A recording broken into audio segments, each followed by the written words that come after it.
नीता रे नीता कहना रे कहलियो आई की छिए रे होली छिए रे माँ गायत्री रिकॉर्डिंग स्टूडियो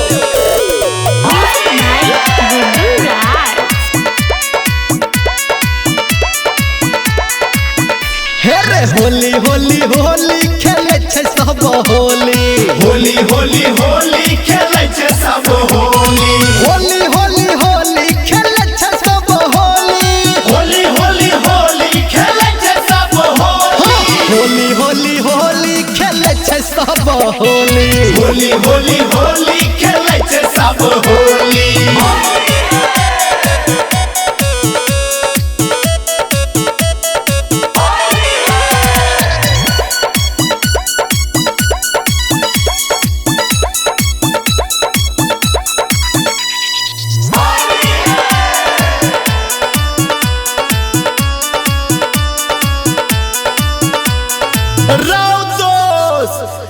के होली खेलाई छै रे नाम कहाँ कहलही त सुन रो कहै छियो त कह ना भौजी खेले छे होली भैया खेले छे होली साली खेले छे होली ओकर जीजा खेले होली होली होली होली खेले छे सब होली होली होली होली खेले छे सब होली होली होली होली खेले छे सब होली होली होली होली खेले छे सब होली होली होली होली खेले छे सब होली होली होली होली खेले छे सब होली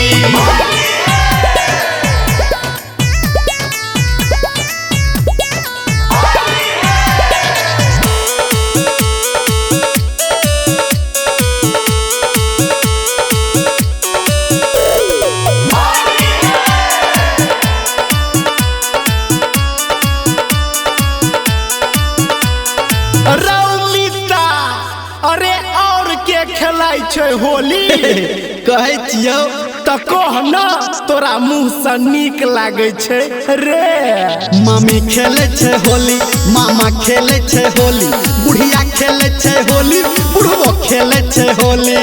होली होली होली खेले छे सब होली होली होली होली खेले छे सब होली होली होली होली खेले छे सब होली होली होली होली खेले छे सब होली होली होली होली खेले छे सब होली होली होली होली खेले छे सब होली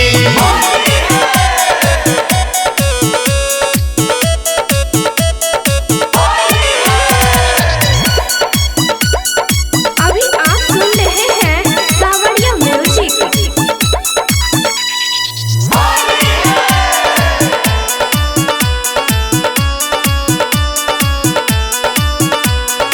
रौमिता कहलियो ओइ भित्ता कात में के होली खेलाई छै रे हौए तो सुन ना त सुना न रे छोरी खेले छे होली छोरा खेले छे होली निर्मलिया खेले होली राइटर संतू खेले होली होली होली होली खेले छे सब होली होली होली होली खेले छे सब होली होली होली होली खेले छे सब होली होली होली होली खेले छे सब होली होली होली होली खेले छे सब होली होली होली होली खेले छे सब होली